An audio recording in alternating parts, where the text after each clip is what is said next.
I didn't know my entire relationship was about to collapse because of a sentence said too calmly, like it was a harmless suggestion, like it was doing us a favor. We were standing in our kitchen on a regular Tuesday night, the kind of night that's supposed to mean nothing. I was halfway through making dinner, the smell of garlic and olive oil filling the apartment we'd shared for 8 months. My boyfriend Alex had just come home from work. He dropped his bag, leaned against the counter, and didn't kiss me hello. That was the first thing I noticed. Then he said it. "Let's pretend we broke up for a week," he told me, casually scrolling on his phone. "Just to see how we feel." I laughed at first. I thought it was a joke I wasn't in on. "What?" I asked, knife still in my hand, frozen mid-chop. He looked up almost impatient. "Not for real, just an experiment, a reset. No calls, no text. Space helps people grow. Space.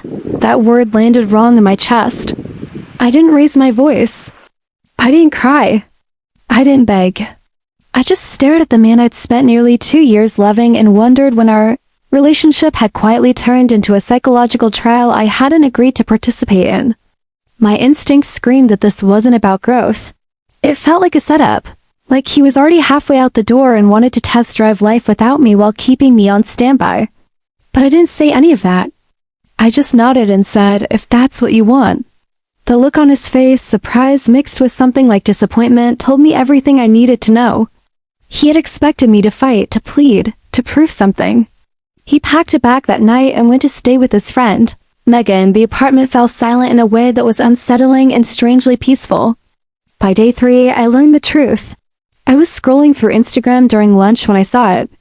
Alex posted on a stranger's couch wrapped around another woman. Her head on his shoulder, his arm like it belonged there.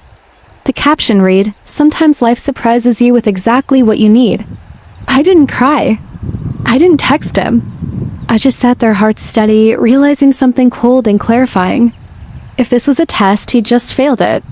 And the part that still shocks people when I tell this story, I didn't confront him that day. I didn't explode. I didn't chase closure. Because sometimes the strongest response isn't loud. Sometimes the test you pass is walking away. Before that Tuesday night, before the word pretend cracked something fundamental inside me, I would have told you my life was stable, not flashy, not perfect, but grounded. I was 31 years old then. I worked as a project coordinator for a mid-sized engineering consultancy. Long hours, spreadsheets that never slept, deadlines that demanded precision.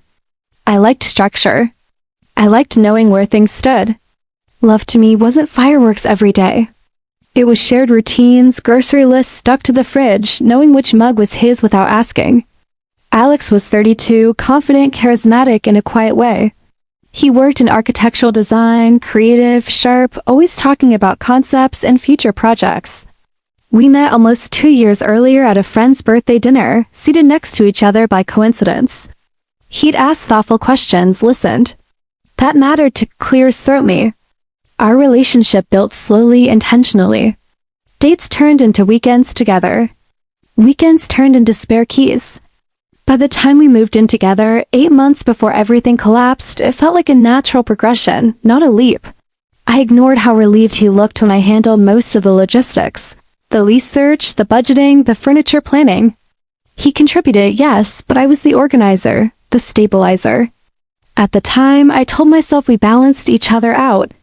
There were small things I brushed aside. He needed reassurance often about us, about whether I was still happy, about whether I found him exciting enough.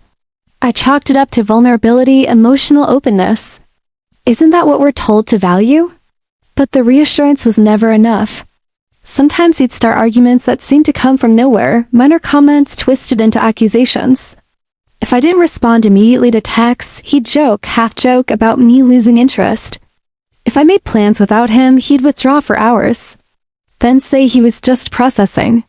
Looking back, it was exhausting.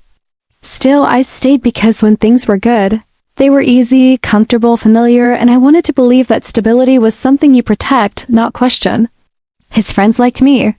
His family was polite, his mother especially, always reminding me how lucky Alex was to have someone so put together. I thought that was a compliment. I thought we were moving towards something solid. But somewhere along the way, Alex started needing more than love, more than partnership. He needed to be tested. And I didn't realize it yet. But the relationship I thought was built on trust was actually balanced on constant validation, on proving over and over that I wouldn't leave. That Tuesday night wasn't sudden. It was just the moment the ground finally gave way. Once you know how a story ends, the beginning rearranges itself in your memory. After that week, after the Instagram post, the quiet way I walked away, I kept replaying moments I dismissed as insignificant. Not red flags exactly, more like yellow ones. Subtle, easy to explain away if you want something badly enough. Alex had a habit of testing emotional temperature. He asked questions that didn't sound dangerous on the surface, but carried weight underneath. Do you think you'd still love me if I wasn't doing as well at work? Who do you think cares more in this relationship, you or me? If we ever broke up, do you think you'd move on fast? At the time, I answered honestly, reassuringly, patiently. I didn't realize those questions weren't curiosity. They were measurements. He was constantly checking how far he could lean before I'd pull away. The fights followed a pattern. They never started with big issues. They started with tone, timing, something I didn't say or didn't say fast enough. If I went quiet to think, he'd accuse me of withdrawing. If I explained myself too clearly, he'd say I was being clinical instead of emotional. I began adjusting without noticing, choosing words more carefully, anticipating moods, softening boundaries so he wouldn't feel insecure. That's the dangerous part, how quietly you shrink. Friends noticed before I did. A coworker once joked, "You always look like you're bracing for impact when your phone buzzes." I laughed it off. Alex also had a strange fascination with drama in other people's relationships. He followed breakups like sports scores, told me stories about friends testing loyalty, taking breaks, making grand gestures to see who would fight harder. One night, half joking, he said, "Sometimes you don't know someone loves you unless you push them a little." I remember pausing, fork halfway to my mouth. Or I said carefully, "You find out they don't like being pushed." He smiled, but something flickered behind his eyes. Disappointment? Challenge? The idea of the break didn't come out of nowhere. It was seeded over months through therapy buzzwords, through anecdotes about friends who reset their relationships, through his growing restlessness whenever things felt calm. I see it now.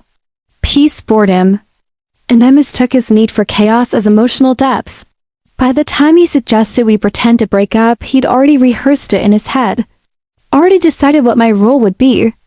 The woman who panics, who proves her love by chasing.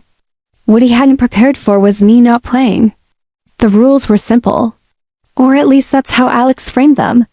1 week, no calls, no texts, no emotional check-ins, only practical communication if absolutely necessary. He'd stay with Megan. We'd reassess after 7 days and see how we felt. He said it like this was a joint decision, like I hadn't been cornered into agreeing just to keep my dignity intact. The night he left, the apartment felt hollow but not painful, just quiet. The kind of quiet that lets your thoughts stretch out without interruption. I slept better than I had in months.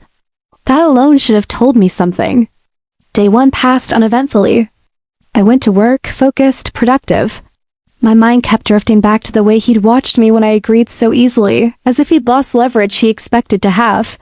Day 2 felt lighter. I cooked what I wanted, watched a movie he used to mock. I noticed how much mental space I'd been dedicating to managing his moods. Then came day 3. I wasn't looking for him. I rarely used Instagram. But during lunch, out of habit more than curiosity, I opened the app and there it was. Alex on a couch I didn't recognize.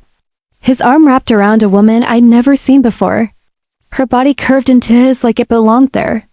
Her cheek pressed against his chest, his hand resting on her shoulder with casual ownership. The caption was worse than the photo. Sometimes life surprises you with exactly what you need.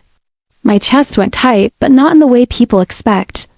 No sobbing, no dizziness, just a sharp, clarifying stillness, like my body had decided before my heart caught up. This wasn't Megan's apartment. The timestamp said it was posted that morning. 3 days.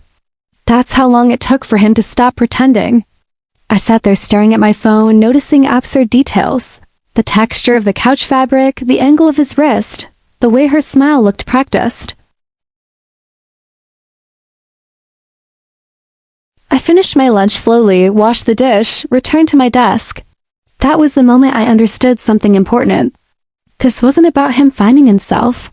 It was about being seen, about being wanted loudly, publicly while keeping me as a fallback. I didn't text him. I didn't comment. I didn't react. Instead, I started making decisions. Quiet ones, practical ones. Because betrayal doesn't always explode. Sometimes it settles. And once it does, there's no undoing it. People assume betrayal looks dramatic from the inside. But it comes with shaking hands, tears on the floor, impulsive text typed and deleted a dozen times. For me, it didn't. What I felt first wasn't rage. It was a quiet, almost clinical disappointment, like realizing a structure you trusted was built with cheap materials. The collapse wasn't shocking anymore. It was logical. I replayed our conversation from Tuesday night in my head. Let's pretend we broke up, just a test to see how we feel. He hadn't said, don't see other people. He hadn't said, we're still emotionally committed. He'd been very precise.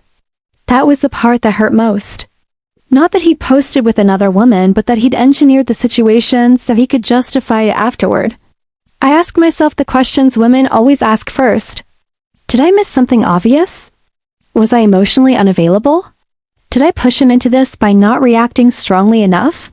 And then I stopped because those questions all assumed one thing, that I was responsible for managing his integrity. I wasn't. I thought about texting him just once, something measured, something calm. Is this what you meant by a reset? Do you think this is respectful? But every version of the message felt like an invitation, a signal that I was still playing. So I didn't send anything. Instead, I took stock of reality. We shared an apartment. Both our names were on the lease. Our lives were entangled in ways that couldn't be undone emotionally, but they could be untangled practically.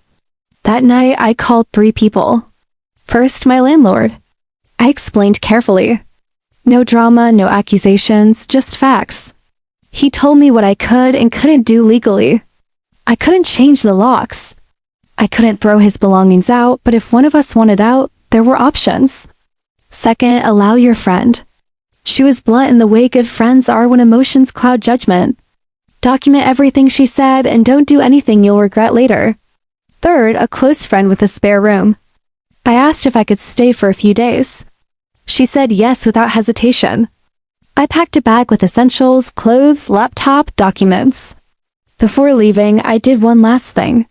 I packed a suitcase for Alex, just enough clothes and daily necessities to last a couple of weeks. I left it neatly by the door. Then I sent one message, the only one I sent all week. I saw your Instagram post. I've packed some of your things by the door. I'll be staying elsewhere for now. Please come pick them up. We're done. I muted his number and walked out. I didn't feel powerful. I felt steady. And sometimes that's stronger. Silence is unbearable for people who rely on control. By the next morning, Alex was unraveling. I didn't see it at first. I felt it. My phone buzzed repeatedly while it sat face down on the kitchen table at my friend's place. I didn't check the screen. I already knew the rhythm. Confusion first, then anger, then panic dressed up as entitlement. When I finally looked, there were messages stacked like accusations. What the hell is this? We said a week. You're overreacting. Where are you? I didn't answer. Letting him sit with the uncertainty he created felt appropriate. That afternoon, I went back to the apartment with my friend. Neutral presence, witnesses if needed. The suitcase was gone. Alex had been there. The place felt altered. Not trashed, just disturbed. Drawers opened. Things shifted slightly, as if he'd searched for proof of my emotions. There was none to find. I grabbed more of my belongings and left again. That evening he called. I answered not because I missed him, but because it was time to end the ambiguity. Are you serious right now? He demanded, skipping hello. We were on a break. You don't just decide we're done. You decided we were done when you posted yourself wrapped around another woman, I said calmly. There was a pause, then scrambling. That wasn't what it looked like. She's just a friend from work. I don't care if she's a coworker or a stranger. You crossed a line. You're being dramatic, he snapped. It was a test. There it was. The word landed heavy and revealing. A test? I repeated. So the goal was to see how much I'd tolerate. No, he said quickly. It was to see if you'd fight for us, if you cared enough. I closed my eyes. All those nights I'd reassured him. All the emotional labor I poured into keeping him steady. And this was the metric he chose? Well, I said quietly, good news. It was a test in my past. He laughed sharp and disbelieving. You don't get to spin this. I'm not spinning anything. I'm choosing not to be with someone who manufactures pain to feel loved. That's when the escalation began. His tone shifted. Pleading replaced arrogance. He brought up the lease. Our history. 2 years reduced to bargaining chips. You can't make me leave, he said. We live together. I know, I replied. Which is why I've already spoken to the landlord. One of us can take over the lease if we qualify, or we both move out. Either way, our relationship is over. He went quiet. He hadn't expected preparation. Over the next few days, his friends reached out. Then his sister, then vague social media posts appeared. Cryptic quotes about betrayal and women who panic when things get real. I didn't respond publicly. I told the truth privately, plainly, without embellishment. Some people understood, some didn't. I let both reactions stand because the louder the noise around me grew, the clearer something became inside. I wasn't angry anymore. I was done. And that scared him far more than tears ever could. The hardest part wasn't the confrontation. It wasn't the calls. It wasn't the social media noise. It wasn't even seeing his name light up my phone and choosing not to answer. The hardest part came later when everything went quiet. After the lease paperwork was initiated, after the practical decisions were made, after the adrenaline burned off, that's when the weight settled. I lay awake on my friend's couch at night, staring at the ceiling, replaying moments that now felt contaminated. Trips we'd taken. Jokes that had once made me feel chosen, promises that hadn't been lies exactly, but also hadn't been truths. I questioned myself in ways I hadn't during the chaos. How did I miss this for 2 years? How long had he been rehearsing this test? Was I ever enough or just stable? There's a specific kind of grief that comes from realizing you weren't loved the way you loved. Not less, just differently, transactionally. I wasn't crying constantly. That would have almost been easier. Instead, there was a hollow fatigue, a heaviness in my chest that made simple decisions feel monumental. I'd reach for my phone to tell him something out of habit, something small, meaningless, and then remember there was no him anymore. And worse, there never really had been the version of him I thought existed. One night alone, I finally broke, not loudly, no sobbing into pillows, just silent tears sliding down my temples as I lay there, realizing how much of myself I'd been bending to make room for his insecurity. How often I'd dimmed my steadiness because he found it boring. How I'd mistaken emotional volatility for passion. That was the lowest point. Not missing him, but mourning the woman I'd been before I started managing someone else's emotions as a full-time job. I felt foolish, exposed, angry at myself for needing confirmation that walking away was right. And then somewhere in that quiet, something shifted. I remembered the moment I sent that final text. The calm in my hands, the steadiness in my voice. I hadn't collapsed then. I'd chosen myself. The grief didn't disappear that night, but it softened just enough to make room for clarity. I wasn't broken. I was grieving an illusion. And illusions are meant to dissolve. The real turning point didn't come from Alex, it came from the last place I expected. About 2 weeks after everything ended, I ran into Jordan, the woman from the Instagram photo, at a small coffee shop near my office. I recognized her instantly, not because I'd studied her face, but because I'd already made peace with what she represented. She noticed me too. Her reaction wasn't smug. It was uncomfortable. She approached my table slowly, like someone stepping into a conversation they didn't want to have, but knew they owed. "Hi," she said softly. "I just want you to know I didn't know about you." I looked at her, searching for defensiveness. There was none. "He told me he was single," she continued. "That you two had already broken up. I found out later and I felt sick." She pulled out her phone, not dramatically, not as proof meant to hurt, but carefully.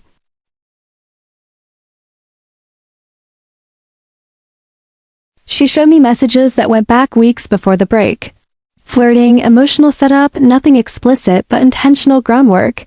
Suddenly, the timeline snapped into place. The therapy talk, the manufactured conflicts, the sudden need for a test. This wasn't impulsive. It was planned. Jordan apologized again, eyes glossy. When I realized what was happening, I stepped back. I believed her, and for the first time since it all ended, the last remaining doubt evaporated. It wasn't me. It never had been. Later that week, the lease transfer finalized. I took over the apartment legally alone. The cost stung, extra deposit, fees, but it bought something priceless. Clean closure. Alex tried once more to negotiate. Not the lease, but the narrative. "You're really throwing away 2 years over one mistake," he asked over the phone. "This wasn't a mistake," I replied calmly. It was a pattern one finally stopped participating in. That was the moment I felt it. The shift. The power wasn't improving anything to him. It was in no longer needing him to understand. I stopped explaining. Stopped defending. Stopped justifying. I wasn't angry. I was free. And freedom, I learned, doesn't always feel like joy right away. Sometimes it feels like quiet. And quiet is where you remember who you are. The fallout didn't explode all at once. It unfolded slowly, quietly, like gravity, finally doing its job.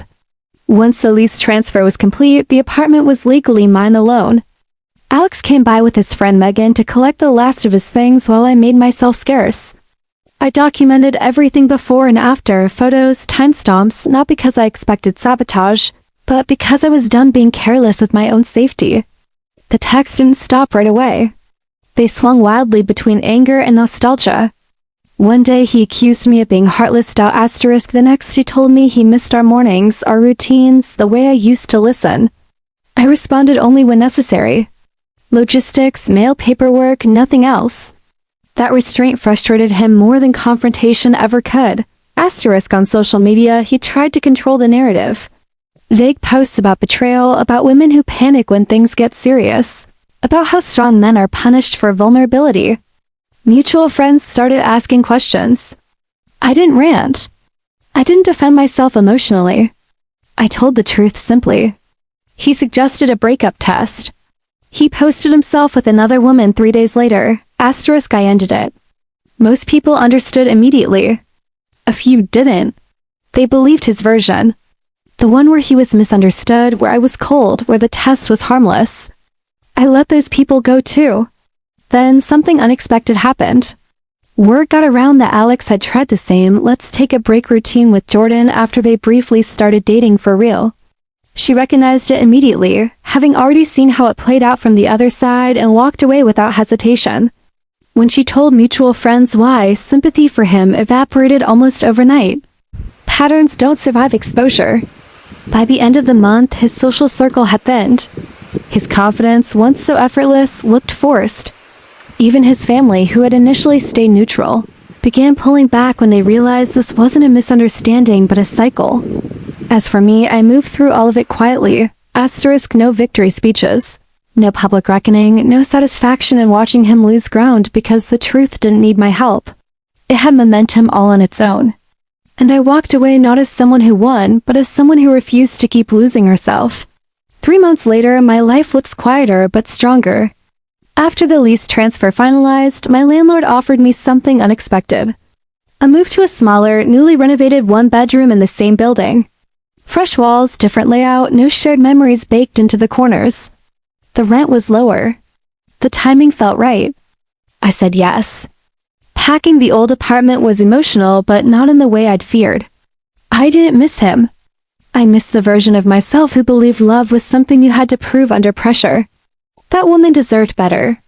Alex's attempts to paint me as the villain fizzled out after a few weeks. Truth has a way of surfacing when people repeat the same behavior with different partners. By the time mutual friends stopped bringing his name up, I realized I hadn't thought about him in days. That felt like real closure. I started dating again, but casually. No rush, no urgencies to replace what was lost. If anything, the experience sharpened my instincts. I now recognize the difference between vulnerability and manipulation, between conflict that builds intimacy and chaos that feeds insecurity. The biggest lesson: anyone who tests your love through deliberate pain doesn't want a partner. They want control. And love that has to survive traps, tricks, and psychological games isn't love. It's endurance training. So if someone ever tells you they want to pretend to break up to see how you react, hear what they're really asking. How much of yourself are you willing to sacrifice to keep me comfortable? My answer is simple now, none. Some tests you pass by walking away. And sometimes the strongest ending isn't dramatic. It's peaceful, asterisk.